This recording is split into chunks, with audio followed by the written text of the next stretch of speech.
డబ్బు లేకపోతే హోదా, పరువు, ప్రతిష్ట, మేడలు, మిద్దెలు, కార్లు ఏమీ ఉండవు. అవన్నీ ఉంటే సుఖం ఎవరి కోసం ఉండదట. నేను ఇంకో పెళ్లి చేసుకుంటే నువ్వు చాలా నష్టపోతావు. మిమ్మల్ని పెళ్లి చేసుకుని మాత్రం ఏం లాభం పొందాలండి. అయితే డబ్బులోనే సుఖం ఉందంటావు.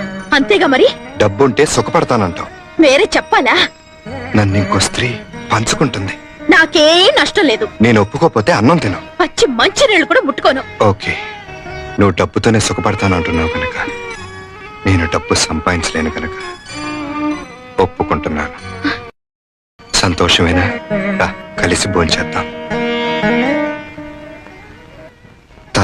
ఏం చారి గారి అన్యాయం? ఇన్ని అవమానాలు భరిస్తే ఇంకా ఎందుకు ఇక్కడ పనిచేస్తున్నారు? రిజైన్ చేసేట్టుగా. నేనేమైనా గవర్నర్ ఉద్యోగం చేస్తున్నారా బాబు రిజైన్ చేయడానికి? ఇక్కడికి రావడమే మన చేతుల్లో ఉంటుంది కానీ పోవాలనుకుంటే పైకి తప్ప బయటికి వెళ్ళలేము. సరిపోయింది. హీరో విలన్ కొట్టుకుని కమెడీని చంపేసినట్టు నా మీద పడతారేంటి?